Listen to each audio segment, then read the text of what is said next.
Muy buenas tardes, amadas, amados en el Señor. Siempre es un placer poder compartir la palabra de Dios y algunas reflexiones con respecto a la vida de la iglesia. En esta ocasión, yo quisiera compartir con ustedes alguna mirada reflexiva sobre ciertos asuntos que están ocurriendo en la iglesia en los tiempos que vivimos.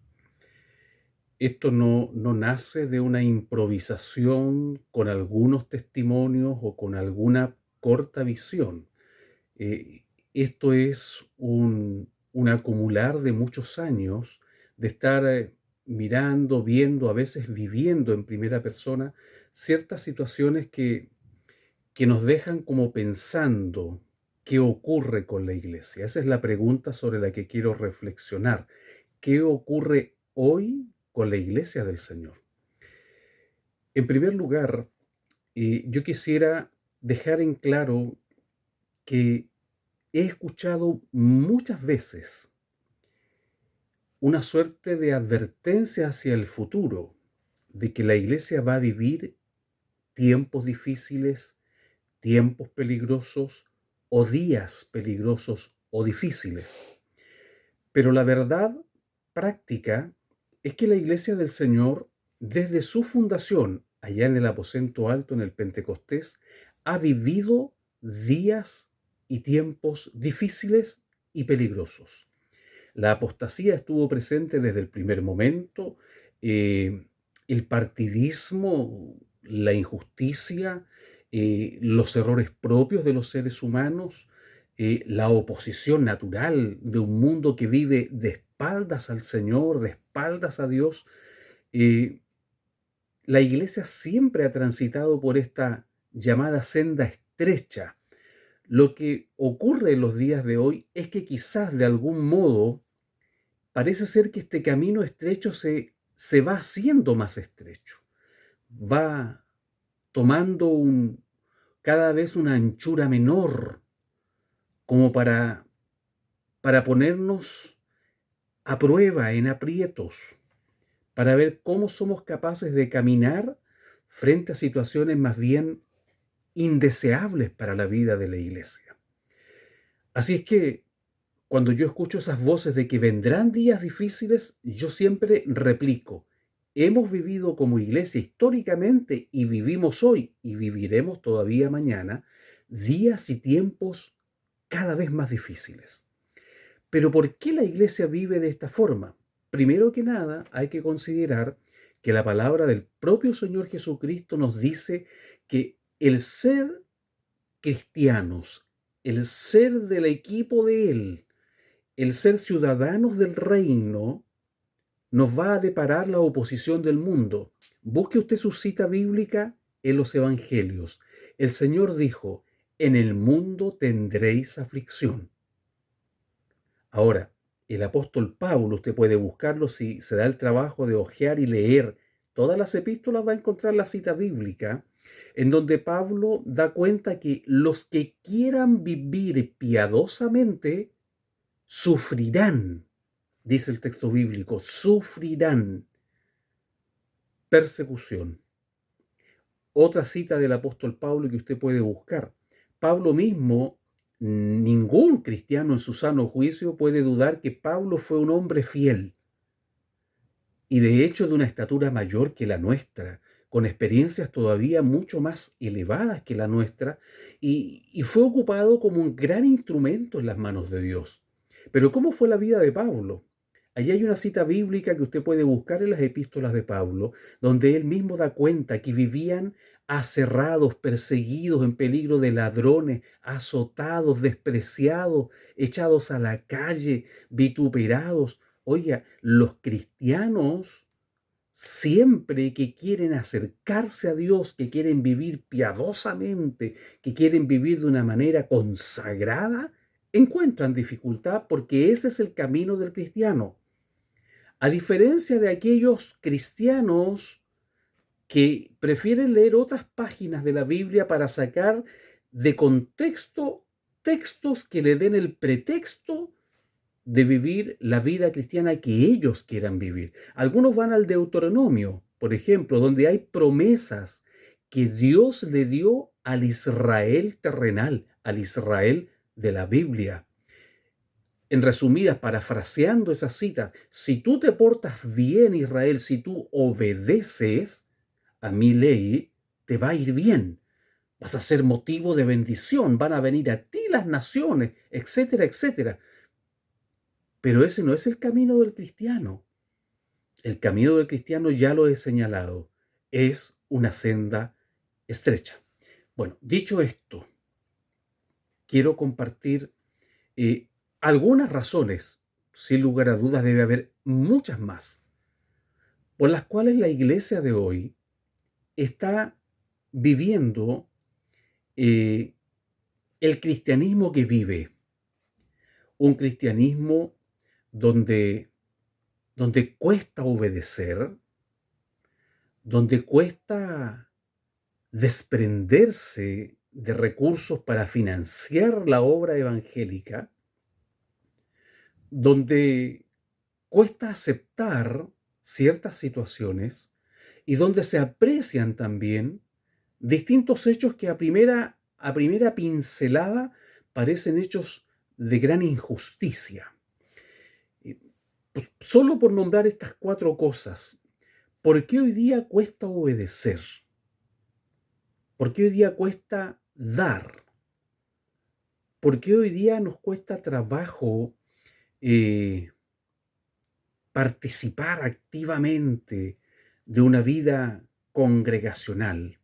¿Por qué nos cuesta trabajo hoy día eh, ser como los cristianos que alguna vez fuimos? Escucho siempre esta queja y hay por ahí algunos cantos que también apuntan a esa queja. ¿Cómo volver al primer amor? ¿Cómo volver a ser la iglesia primera? ¿Cómo empezar desde cero? ¿Cómo volver atrás? Parece que siempre estamos pegados en el pasado, pero vivimos aquí, en el ahora, en el presente, y debiéramos tener capacidad de análisis de qué es lo que nos está ocurriendo. En palabras bien globales, podemos ir al mensaje que el Señor entrega en Apocalipsis a la iglesia de Éfeso. De Éfeso. A esa iglesia el Señor le dice: tengo contra ti que has dejado, dicen algunas versiones, otras dicen que has perdido tu primer amor. Y habitualmente en el mundo evangélico, sobre todo pentecostal o de corte pentecostal, esa expresión primer amor se asocia inmediatamente con el júbilo, con la algazara con que comenzamos nosotros nuestros primeros pasos en el Señor. Ese día glorioso en que Cristo nos salvó, nos cambió, nos bautizó con su Espíritu. Y vivimos recordando aquello. ¿Cómo hacer hoy para vivir como ayer? Lo primero que tenemos que hacer es reconocer que no somos los de ayer. No somos los de ayer. Hay que pararse en el camino y meditar de manera seria que no somos los de ayer, simplemente porque nuestro amor por el Señor se ha enfriado. Yo amo al Señor. Yo amo su palabra, amo la iglesia donde el Señor me llamó y amo al cuerpo de Cristo en el mundo, que es la iglesia universal, genuinamente cristiana. Pero debo reconocer que ese amor se ha enfriado. Tal vez a usted le pasa lo mismo. Quizás usted no es el de ayer, no por las dificultades de la vida, no por el paso de los años, sino porque simplemente su amor por el Señor se ha enfriado, ha bajado la temperatura. ¿Por qué ocurren estos cambios de temperatura espiritual? Ocurren, entre otras causas, porque tenemos un cambio generacional. Hoy por hoy tenemos un cambio de generación. Hay una generación que nació al Señor, que llegó a la iglesia por allá por los años 60 del siglo pasado. Y esa generación hoy día ya es una generación octogenaria. Muchos de ellos y de ellas ya duermen en el Señor y unos pocos van quedando entre los 80, los 90 años. Esa generación ya va de salida. Y detrás de ellos viene otra generación de los más maduros, de las más maduras, personas que hoy día fluctúan entre los 60, 70 años de edad, que todavía muchos de ellos y de ellas están en el vigor de la vida eh, para contribuir, para aportar a la iglesia y son parte de las fuerzas vivas de la iglesia. Luego viene otra generación a la que yo pertenezco, la generación que llegó al Señor en los años 80, una generación de adultos jóvenes.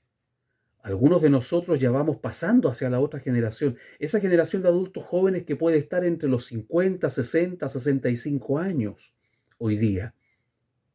Y viene una cuarta generación que también está llegando al Señor y por ende a las iglesias, de aquellos que, que el Señor ha llamado, digámoslo así, por ponerle una fecha tentativa a partir del cambio del milenio, los hijos, las hijas del siglo XXI.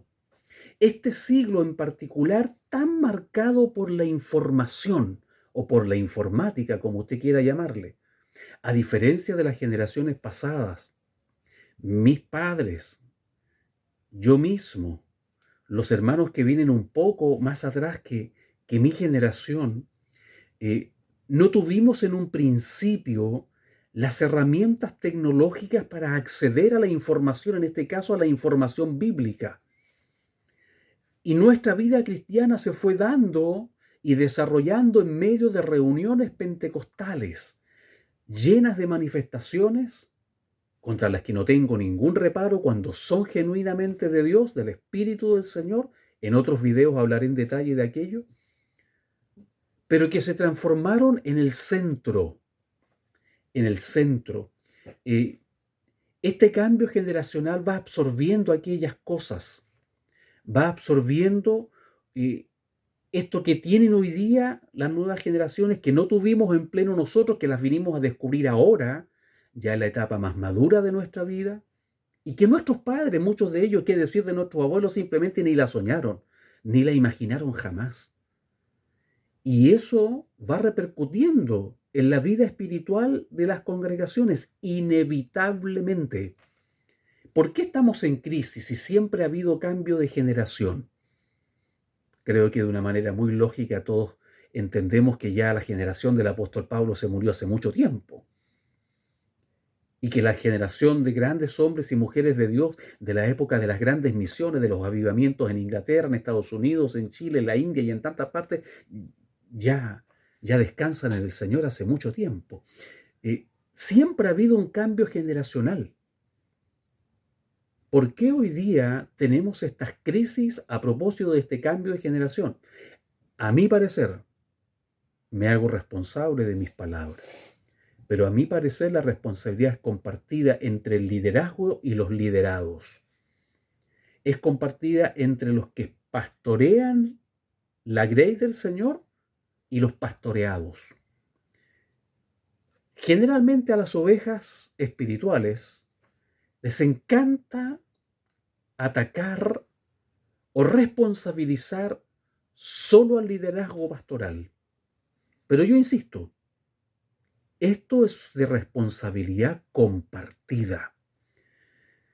Porque existen males hoy día en el liderazgo que hemos generado nosotros mismos como liderados. Como por ejemplo, estoy cierto y seguro que esto no le pasa a todos los pastores tampoco.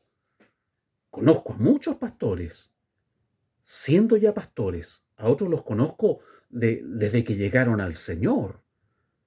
Y tengo dentro de la liga pastoral amistades bien profundas.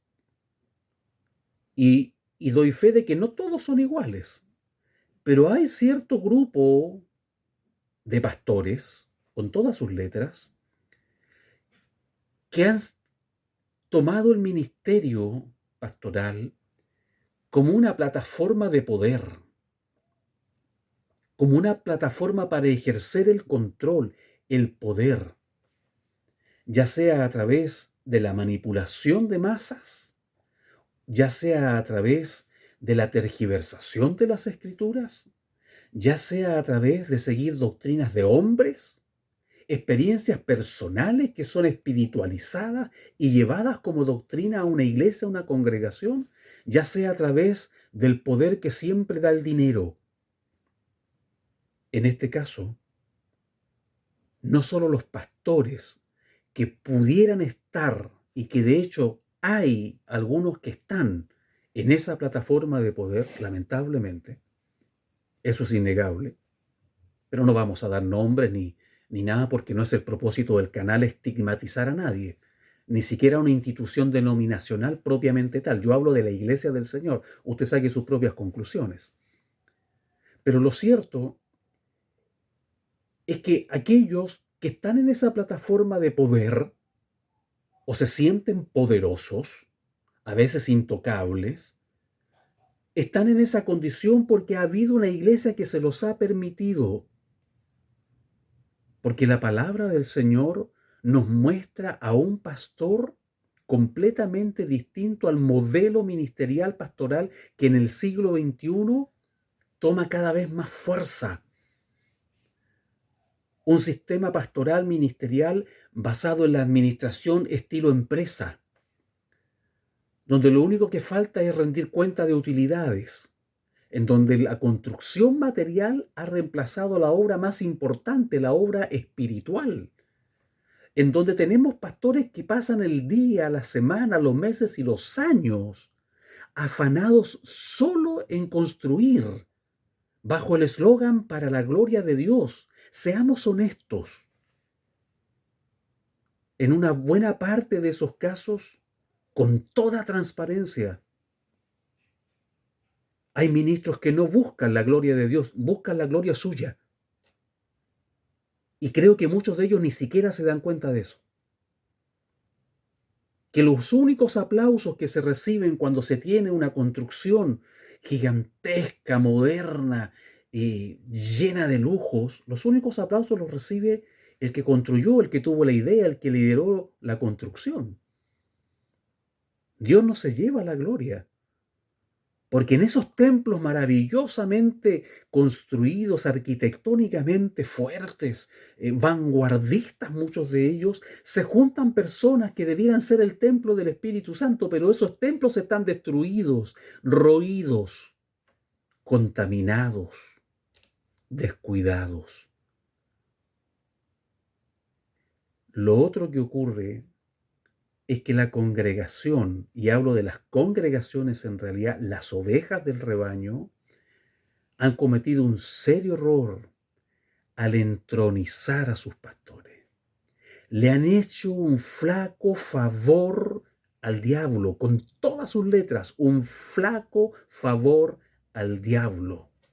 Porque todos nosotros, por muy pastores que algunos sean, por muy hermanos que somos todos, por muchos años que podamos llevar en el Evangelio, todos tenemos la misma batalla interna contra una naturaleza pecaminosa que quiere levantarse por sobre el nuevo hombre, por sobre la nueva mujer, que tiene que crecer en madurez hasta llegar a parecerse lo más posible al propio Señor Jesucristo.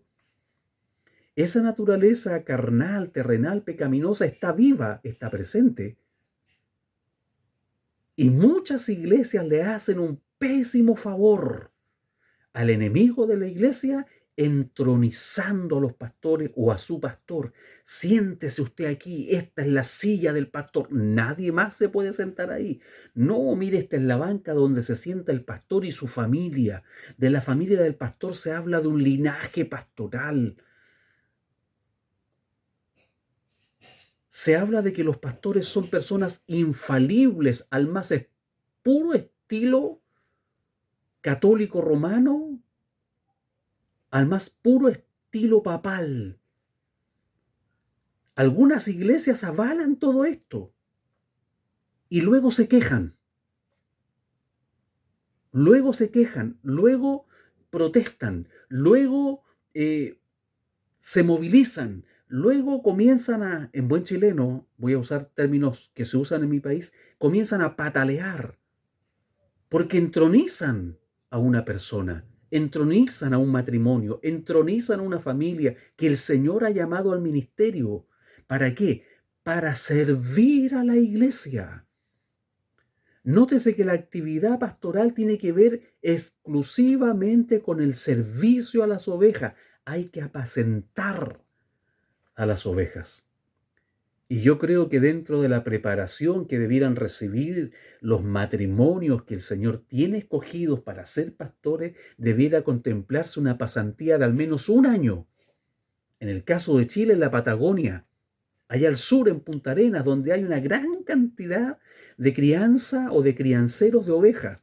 Ir a pasar un año allá con los pastores de ovejas animales, terrenales, para que se pueda comprender lo que significa pasar frío por las ovejas, ir a rescatar a las ovejas que se pierden, tener que responder por un número de ovejas, tener que buscar la mejor agua para las ovejas, el mejor pasto para las ovejas, soportar las inclemencias del tiempo, las adversidades, el insomnio, la falta de descanso y de sueño, y un montón de otras vicitudes que debe vivir el que ha sido llamado para servir.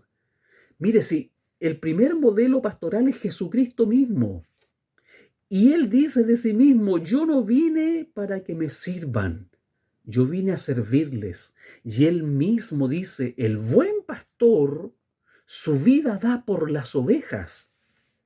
Esto quiere decir no solo que el Señor iba a morir en la cruz por las ovejas, también tiene un trasfondo práctico.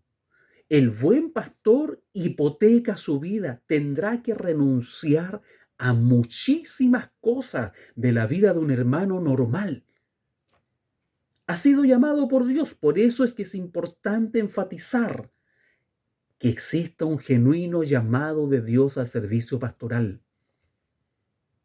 Porque hay quienes llegan al ministerio sin ese llamado y lo que es peor, sin haber sido dotados por el don ministerial para ser pastor, según las enseñanzas del propio apóstol Pablo. No solo hay que tener un llamado, hay que tener el don pastoral, un don sobrenatural. No se puede apacentar ovejas humanas por la razón, por los estudios, por la teología aprendida, por la colección de Biblias que se tenga. No se puede apacentar ovejas humanas por la apariencia. Hay que tener una capacidad sobrenatural que la da solamente el Espíritu de Dios a los que son genuinamente llamados. De modo que los llamados al ministerio, el pastor y su esposa, tienen que tener claro que han sido llamados a una vida de renunciación permanente. Ya no tienen el mismo tiempo para sí, ya no tienen las mismas libertades para sí. Se está al servicio de otros. Y si las ovejas animales o terrenales demandan al pastor terrenal mucha atención, es casi incalculable la demanda que pueden llegar a ser las ovejas humanas, personas a las que nos cuesta tanto crecer, madurar, entender, comprender, que siempre vivimos escapando de la adversidad, así que si me duele la cabeza, voy donde el pastor para que me unja, que si me duele un diente, en vez de ir al dentista, voy para que los ancianos me impongan las manos, porque algunos creen que hay un demonio que hace doler las muelas o la cabeza. Desde las cosas más mínimas yo he visto que las ovejas humanas demandan y demandan y demandan a su pastor. Porque es nuestra naturaleza humana y el pastor tiene que tener plena conciencia de eso. Pero la iglesia, la congregación, el rebaño, comete un serio error al rendirle pleitesía. Tenemos que amar a nuestros pastores. Tenemos que considerar, esto es bíblico, tenemos que considerar su ejemplo y si ese ejemplo es bueno, tenemos que imitar su fe. Además, no tenemos nunca que perder de vista que siguen siendo nuestros hermanos en Cristo, con un peso de responsabilidad mayor, pero siguen siendo hermanos en Cristo, hermanas en Cristo, en el caso de las esposas de los pastores. Tenemos nosotros que amar a nuestros pastores, pero no tenemos que tenderles lazo a la hora de rendirles pleitesía. ¿Qué significa esta expresión? Significa casi rendirles culto, porque eso les hace mal a ellos. Y nosotros nos volvemos increíblemente en instrumentos en manos del diablo. Echamos a perder la vida de un ministro del Evangelio. Lo digo con pasión, lo digo con pena, porque he visto genuinos hermanos que por años han sido fieles en sus iglesias, que han sido presentados y aprobados como ministros, pasados unos años en el ministerio, terminan siendo indiferentes a los que alguna vez fuimos sus amigos. Ya no tengo tiempo para ti. Si quieres hablar conmigo, tienes que pedirme una cita. ¿Y para qué vamos a hablar de las cosas que pasan en otros países con una situación sociocultural distinta a la que se vive en Chile todavía? Hay pastores con guardaespaldas. Hay pastores con el letrero de se atiende de hasta tal horario, de tal hora a tal hora. Usted tiene que pedir su hora por internet para hablar 15 minutos con el pastor, con el ministro. Espero que no lleguemos pronto a eso. Pero vuelvo a repetir, la responsabilidad es compartida. Y estos cambios se dan no solo de generación en generación, sino que se dan por estos recursos que van haciendo los cambios más complejos. Hoy día existe el recurso del saber. Una gran mayoría de la iglesia del Señor sabe perfectamente leer y por ende escribir. Una buena parte se dedica a la lectura, pero también tiene acceso a otros medios de información, como la Internet. Ustedes mismos están en ello ahora. Tienen la oportunidad de escuchar otras cosas, otras ideas, que le van haciendo reflexionar paulatinamente lo que se ha dejado de lado y que ha repercutido en este traumático cambio generacional que vivimos, es la enseñanza genuina de la palabra de Dios, concienzuda y metódicamente. Hoy día se tienen reuniones en todas partes y en algunas partes hacen reuniones 2, 3 veces en el día. Pero aún así la palabra de Dios no se traza. Para estudiar la Biblia tenemos que apartar un tiempo de calidad, en un ambiente de calidad y con un método de estudio programado, ir paso a paso, parte a parte, hasta que en nosotros se vayan formando los nuevos patrones de conducta conforme a la palabra de Dios. Eso toma largo tiempo. Eso no es asunto de una jornada de verano. Eso es un asunto que toma tiempo. Hay que dedicarle tiempo al estudio de la palabra de Dios, porque la palabra del Señor nos dice que nosotros vivimos, después que hemos sido llamados por el Señor, nos hemos convertido al Evangelio, vivimos un proceso de santificación. Esa santificación se da por medio de este libro que se llama Biblia. Santifícalos en tu verdad, dijo el Señor orando por sus discípulos. Tu palabra es la verdad. Vosotros ya estáis limpios. ¿Por qué? Por la palabra que habéis recibido. Santificación es limpieza.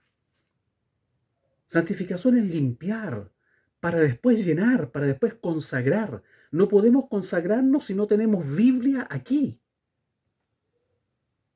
No podemos tener una genuina consagración a Dios si no tenemos su palabra en mente.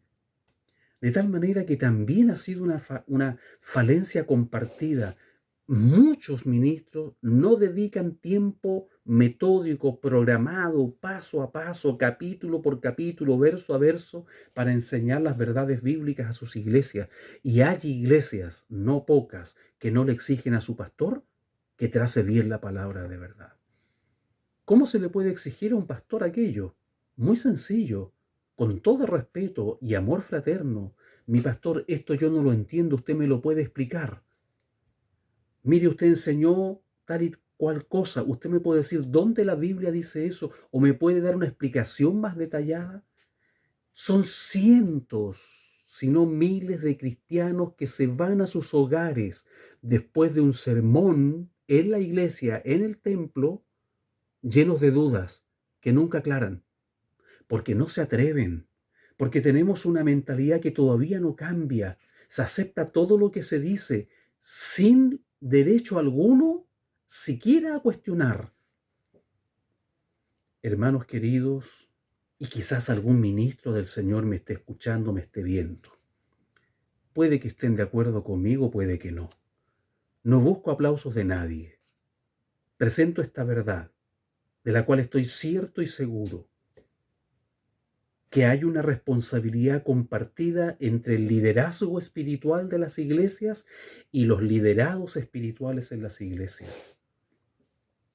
Debemos volver a las Escrituras, a los ejemplos de pastorado que hay en la Biblia partiendo del Señor Jesucristo, porque hay realidades tristes, lamentables, como las que menciona Ezequiel en alguna de sus páginas, que por fuera del templo, que a la vista de todos en el templo se hacían las cosas muy bien por parte del sacerdocio, pero el Espíritu lo llevó a lo profundo del templo y en una cámara secreta, los mismos que ministraban arriba en el templo al pueblo, abajo en lo secreto, adoraban al sol, adoraban a un dios, adoraban la serpiente.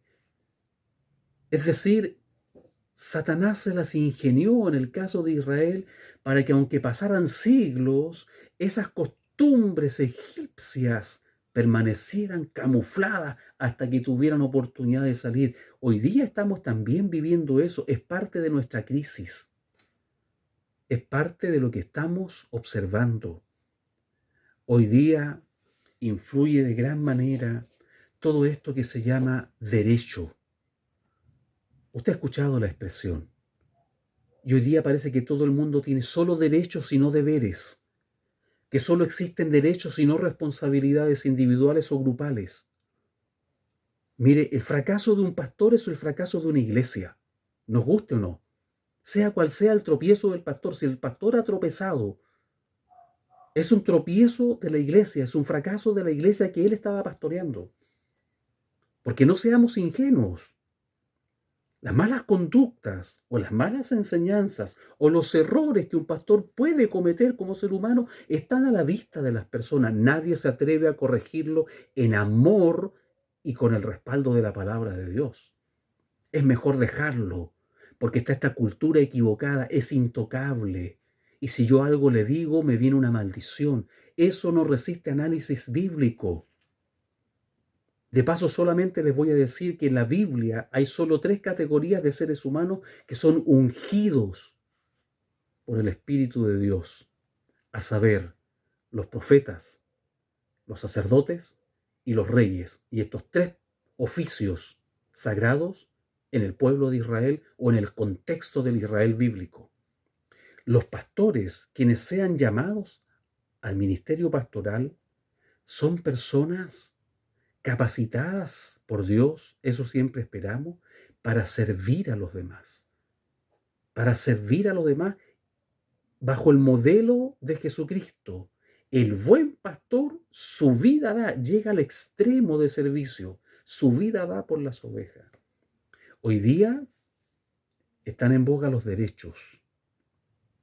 Y como existe el derecho al reclamo, tanto en las iglesias como en los tribunales de justicia, hoy día muchos hombres acuden a esos tribunales y muchas congregaciones acuden a esos tribunales, ya sean eclesiásticos o sean tribunales civiles o a veces penales, para defender sus derechos. Alguien dice, pero es que es injusto, se le ha calumniado. Bueno, ¿y dónde queda el modelo que tenemos de un maestro que también fue calumniado, que fue maltratado injustamente, pero de quien se dice no abrió su boca? Sencillamente cayó, enmudeció, no abrió su boca y esperó en el único juez justo que existe en el universo. Nos olvidamos, mis amadas, mis amados, que servimos a un Dios que todo lo ve. Si hay una injusticia, a nosotros nos puede parecer que quedó oculta, que se tapó con algo. A Dios no se le puede tapar nada.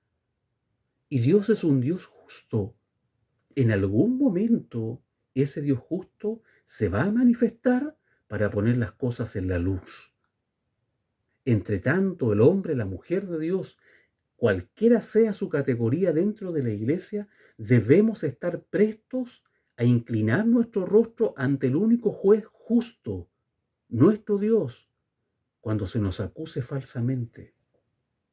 Si la acusación tuviese fundamento, creo que aquí viene la parte también importante. Un acusado que sepa dar cuenta de que ha cometido un error y que acepte las consecuencias de su error. Y los acusadores ofendidos tienen que también tener la misma capacidad que el Señor ha tenido con ellos, perdonar. A nosotros nos ofenden y nos vamos con todas las garras posibles sobre nuestro ofensor, sea quien sea, olvidándonos que nosotros hemos ofendido a nuestro Dios 1.000.000.000 de veces, si que usted quiere ser sincero. Y ese Dios nunca se ha venido con sus garras a destruirnos, como nosotros queremos hacer con quienes actúan injustamente para con nosotros. Aceptar la disciplina también es muestra de madurez. Testimonios los hay por miles en la historia de la iglesia, de hombres y mujeres que fueron acusados y aún disciplinados injusta o incorrectamente, pero agacharon su cabeza y fueron como Jesús, fueron al matadero con su boca cerrada, confiando en el único Dios justo y verdadero, que es el juez del universo. Y ese juez, a su tiempo, obró justicia.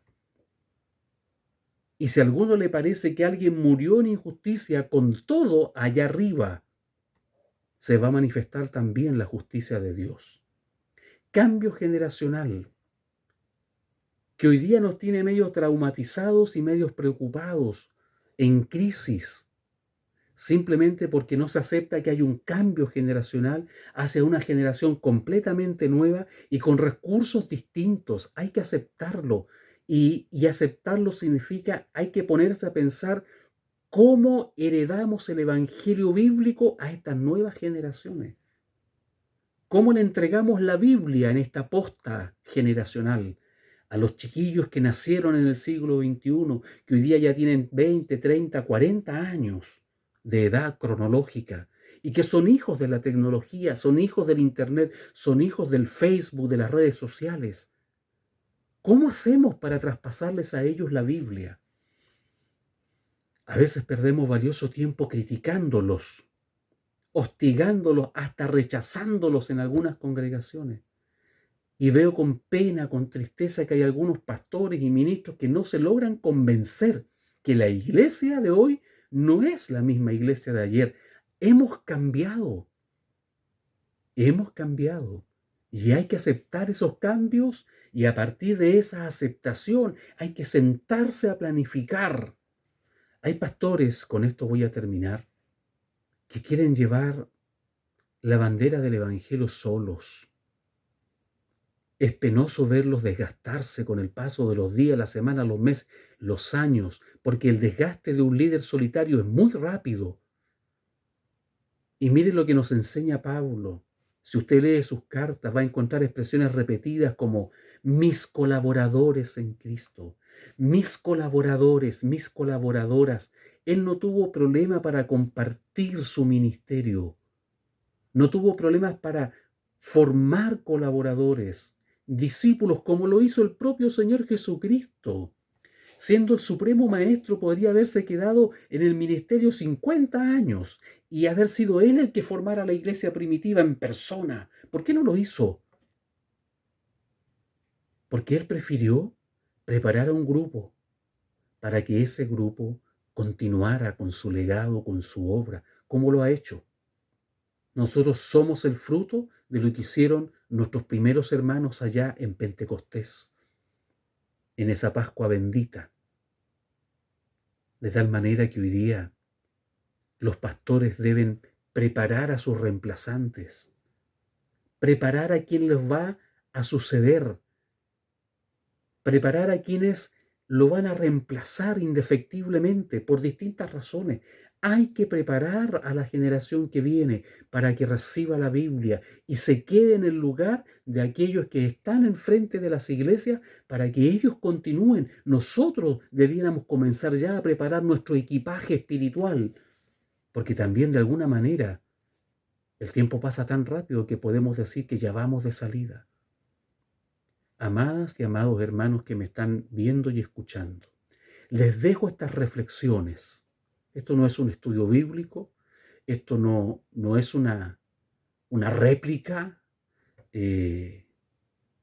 odiosa o que busque de algún modo perjudicar a alguien o alguna congregación o algún pastor. Estas son reflexiones que buscan involucrarnos todos en esta realidad de cambio que tenemos. Y todos tenemos algo que decir y aportar. Hagámoslo con madurez, con amor fraterno, con respaldo bíblico, con el verdadero y genuino propósito de querer contribuir a la obra del Señor. Ayudemos a nuestros pastores y pastores, déjense ayudar. Ya llevan décadas cargando responsabilidades que bíblicamente no les corresponden. De tal manera que en este proceso de cambio, los pastores del futuro debieran entender, entiéndalo usted, mi hermano, que me escucha, que quizás tiene un llamado ministerial. Usted tiene que entender ahora, cuando no es nadie, cuando no es nada en la iglesia, tiene que entender cosas profundas. Su obligación como futuro pastor, si es que usted tiene un llamado ministerial, es orar por las ovejas, leer y estudiar la Biblia para enseñar la Biblia a las ovejas, ministrar a todos los necesitados que el Señor ponga en su iglesia y aún fuera de ella, y ejercer la consejería bíblica pastoral. 4 tareas. Usted dirá, pero ¿y la obra material quién la lleva? Eso debe llevarlo otro segmento de la iglesia. Es el principio que está en el libro de los Hechos, amados hermanos, mis amados pastores. Está en el libro de los Hechos. Pedro y los apóstoles dicen, mire, no es correcto que nosotros nos ocupemos de estas cosas de carácter logístico, administrativo. Busquen hombres idóneos, servidores, diáconos, servidores, diaconisas, servidoras, para que se encarguen de esto. En cada iglesia debiera haber una junta administrativa elegida por la iglesia, con la supervisión del pastor y de otras autoridades de la iglesia, pero que se ocupen de las finanzas, de la distribución de las finanzas, de los proyectos cuando sean realmente necesarios, de toda la parte administrativa. El pastor debe descansar en un grupo de colaboradores fieles, diáconos, al estilo bíblico. Y personas así hay en todas las iglesias. Nos parezca o no, hay servidores y hay servidoras genuinamente bíblicos para la obra del Señor. Les dejo estas palabras, les dejo estas reflexiones, esperando siempre tengan un buen fruto en el corazón. Que Dios les bendiga. Amén.